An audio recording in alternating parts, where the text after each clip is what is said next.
All right, I felt very bad that I did not get a chance to do a fantasy preview last week for the Auto Club race. But here I am, sitting in my house, just got home a few minutes ago, and I was like, hey, you know what? Let me get him a fantasy preview tonight here. So you're probably on track right now practicing, but that's totally okay. I'm still going to get you a fantasy video really quickly for our race tonight at Homestead. It is the just here for the GLSR 180. I am the captain. Visually, here I are. Hello, good to see you. And let's put this fantasy video together. Full ad-lib, no script, no nothing. I'm here to go, and let's get this done. So it's the third race here at Homestead Miami Speedway that we've had for GLSR. Last season, it was Zach Allman who went to victory lane. Of course, he led the most laps in that race, but we had some surprise finishers.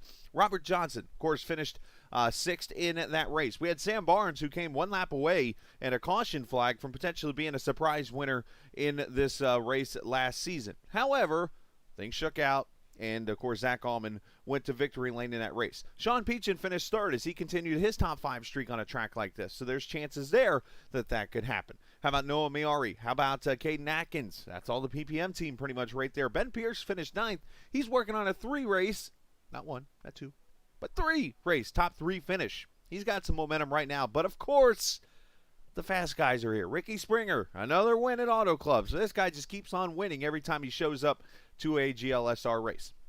J.W. Miller, of course, he's been fast on a fantasy or on the a mile and a half tracks. So when you go back to a couple seasons ago himself, so many surprises, and there's plenty of value picks when you look at the rookies who are here in the series right now. But going off of that, let's log into our picks right now because I'm actually going to make my picks while we shoot this video right now. So there's all the value.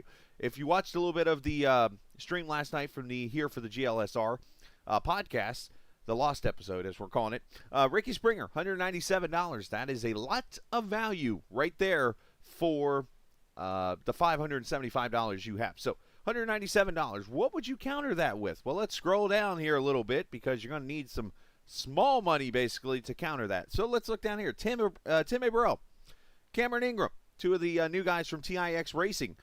Cameron, I believe, is not going to be here tonight. So let's eliminate Cameron out. But Tim, he's out there practice. You know how I know? I already talked to him. So Tim is there. He could be a value pick. You counter that pick with Ricky Springer. All of a sudden now you've spent only $277 on two guys.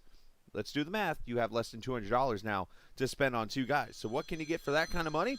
You get a phone call from my wife, and I'll answer that here in a second.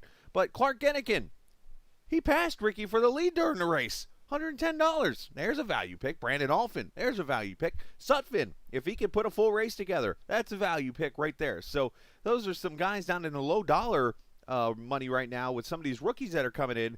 You could throw in with Ricky Springer, and you might still get four top five finishes when it's over with, right?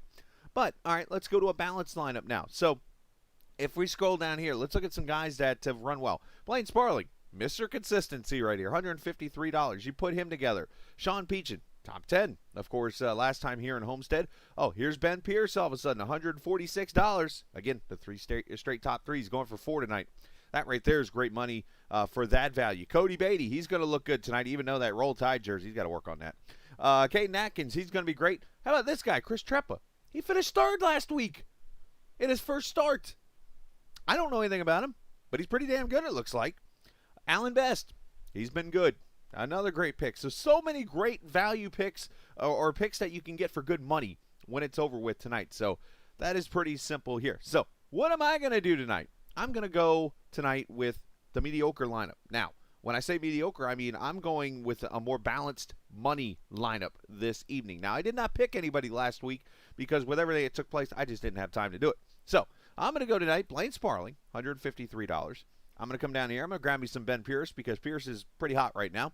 So that's right there, actually $300 right there. So now I have $277 to spend on two more people. So let's look around really quickly. Who I think is going to be pretty good. I'm going to grab me some Chris Treppa. He was pretty damn impressive last week. So now I'm at, right down here, $439. I have $140 now to spend on one more guy to set me a pretty good lineup, which is pretty consistent, right? So let's go down. And how about...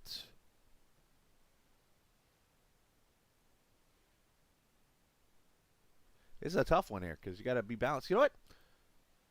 That puts me over a little bit, so I got to go down here if I went with Parker. So let's go down.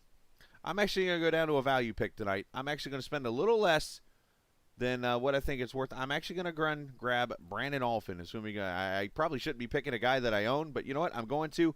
$549. Bada bing. There's my picks. They're submitted. That's your fantasy preview for week number 2.